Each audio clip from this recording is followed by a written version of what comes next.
Hey guys, I'm Mandy and today I am answering labor questions. I've gotten so many good questions. One being, can I eat in labor?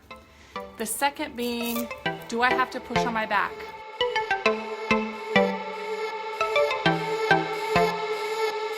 My little one is with me today. I told you it was going to be during nap time. She is 9 months, and I am linking the YouTube video that I played in my class this week. And it's kind of an old one. Oh, she's so excited to be live. She loves live.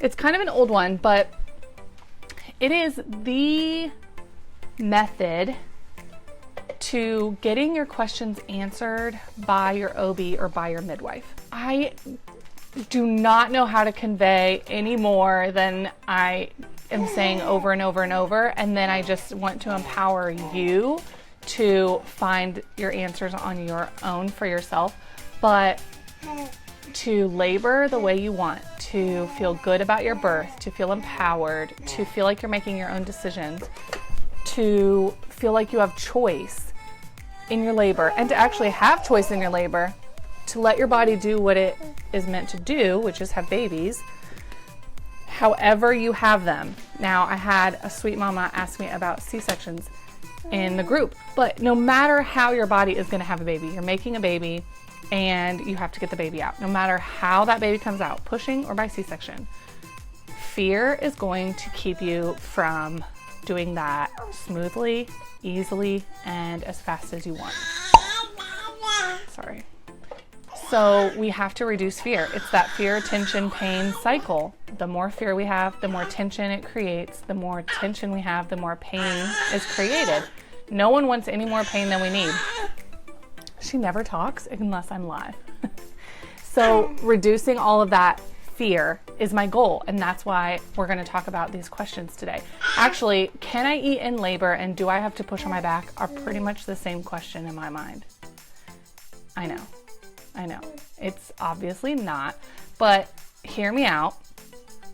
The link that I just commented is to a video I did on the B.R.A.I.N technique, or the B.R.A.I.N method, which Lamaze teaches.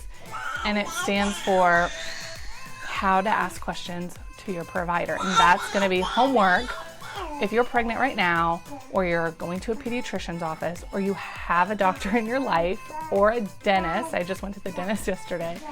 Anyone, or you're going to get your car work done. That's a place where I struggle standing up for myself. You know, it's like a man's world in there, and I don't know much about cars. I feel really vulnerable, and a lot of times that's how women feel going to their OB or going to the doctors. So this is a life lesson that I use all the time now that I've learned it, and so many other childbirth educators and nurses do the same thing that I talk to. So I'm going to teach it to you. I'm not going to go in depth because my battery will die, like honestly.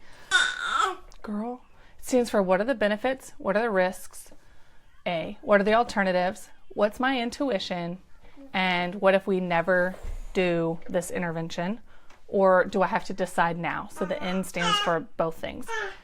Meaning, if your so on labor, if your provider says, hey, you are 5 centimeters, let's break your water, and in your mind you're thinking, doesn't that happen on its own?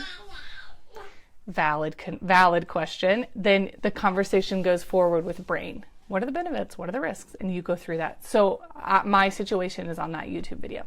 My number one tip for how to get all of your questions answered about labor, I am going to answer these two, but how to get other questions, how is Mandy ever going to be able to answer every single question that I have before I have my baby and reduce all of my fear on live videos?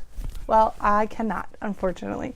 I will try, because I do want every single family to feel empowered, every single woman to feel empowered by her body and about her birth, no matter how it happens.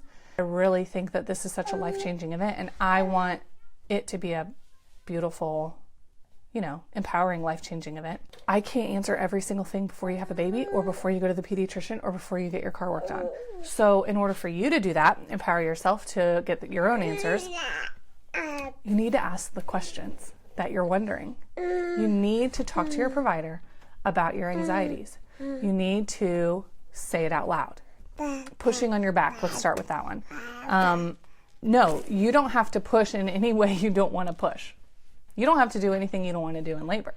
How about that? She's going, no, no, no, no, no. No, no, no, no, no. How about that? I mean, can you hear me? Give me a heart. Yeah, you don't have to do anything you don't want to do. No. So no, you don't have to push on your back. All right, quick story. Quick backstory. Girl loves to see herself. Can you tell? I don't know where she gets it. Quick backstory. I asked my doctor this question. I came at it from, thank you for the love and the likes and the hearts. I came at it from her birth. I had my first birth was traumatic. I tore. And if you're curious, comment below, but I don't want to give you TMI. I don't want that to be our relationship, but I totally will next time if that's what you want. If you're also afraid of tearing, amen. Can you holla? Yeah, so I was. So I'd done it and I was like, that's my biggest thing. And she was like, okay, well, let's have a plan. And we needed a plan. My plan was, I don't want to push on my back. I feel like that is a big part of what happened the first time. Can you still hear me?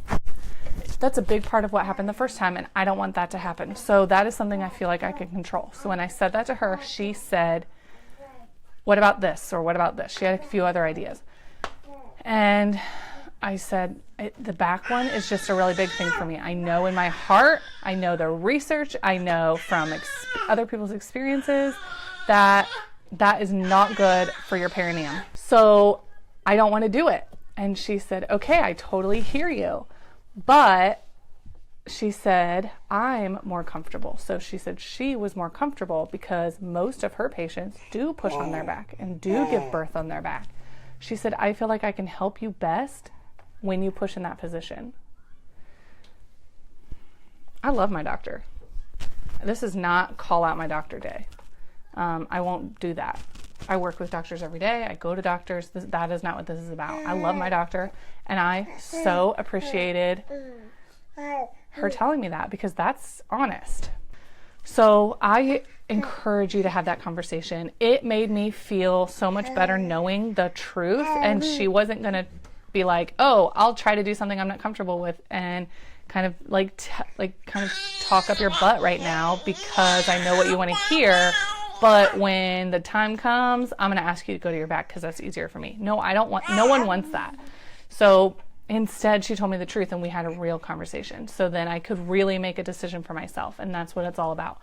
So have that conversation. If you don't like the answer, then you have some choices to make. But you always have a choice in labor. You don't have to push on your back. If you have an epidural or if you're in the bed, why am I so bright right now? My suggestion is on your side. It's a great alternative. It's great for your pelvis. It's great for your perineum.